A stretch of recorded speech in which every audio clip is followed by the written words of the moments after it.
Here's today's First Word Daily Devotion. Here we are at February the 10th, and we get an opportunity today to just see a little bit of a glimpse of heaven, really. February the 10th. Notice the emphasis that the Lord has on His ways and on the text here. He says, "Then he said to Moses, Come up to the Lord, you and Aaron, Nadab and Abihu, and 70 of the elders of Israel, and worship from afar. Moses alone shall come near to the Lord, but the others shall not come near, and the peoples shall not come up with him." Moses came up and told all the people the word that the Lord and the words of the Lord and all the rules. Look at verse 4 here. Here's how we have the Bible. "And Moses wrote down all the words of the Lord." So Moses is the one who wrote down the words. But whose words were they? They were not Moses' words. They were the words of the Lord. And here we need to make an emphasis about how we understand our Bible. Our Bible has a dual authorship. The Bible's author is both Moses, in this case, and so there's a human author, but there's also a divine author, the Holy Spirit, because the word that you hold in your hand is the word of the Lord. And look at the people's reaction here. They say in verse 7, "All that the Lord has spoken we will do, and we will be obedient," which is really the desire that the Lord has.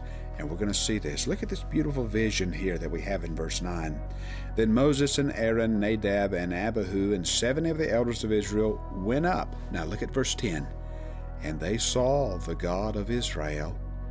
There was under his feet, as it were, a pavement of sapphire stones, like the very heaven for clearness. And he did not lay his hand on the chief men of the people of Israel. They beheld God, and ate and drank." Now look at verse 15. "Then Moses went up to the mountain, and the cloud covered the mountain. The glory of the Lord dwelt on Mount Sinai, and the cloud covered it 6 days. And on the 7th day he called to Moses in the midst of the cloud. Now the appearance of the glory of the Lord was like a devouring fire on the top of the mountain in the sight of the people of Israel. Moses entered the cloud and went up on the mountain, and Moses was on the mountain 40 days and 40 nights." And now he receives the regulations for the tabernacle. Look at verse 8. "And let them make me a sanctuary, that I may dwell in their midst, exactly as I show you concerning the pattern of the tabernacle and all its furniture, so you shall make it." Here we have this wonderful image of this God who reveals himself to his people. In Moses' case, he reveals it through not only seeing but hearing. And in the case of these 70 elders, or Aaron, Nadab, and Abihu, they went up and they saw the God of Israel.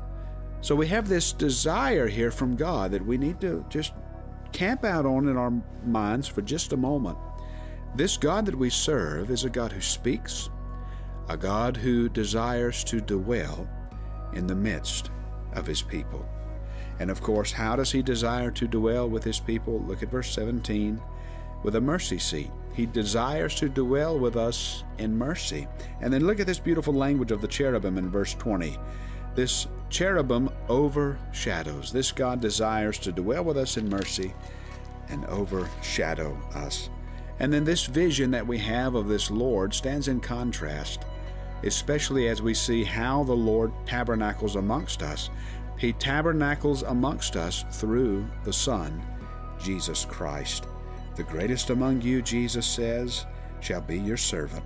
Whoever exalts himself will be humbled, and whoever humbles himself will be exalted." And so this Jesus has a desire outlined in verse 37 of Matthew. "O Jerusalem, Jerusalem, the city that kills the prophets, stone those who are sent to it. How often would I have gathered your children as a hen gathers her brood under her wings? You were not willing. See, your houses is left to you desolate.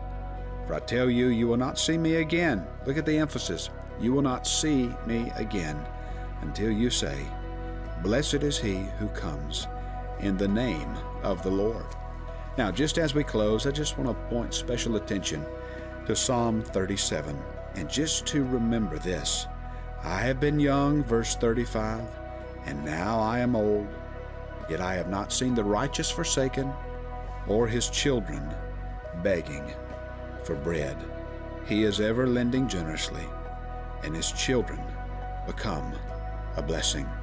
Turn away from evil and do good, so you shall dwell. There's again this dwelling language, dwelling forever.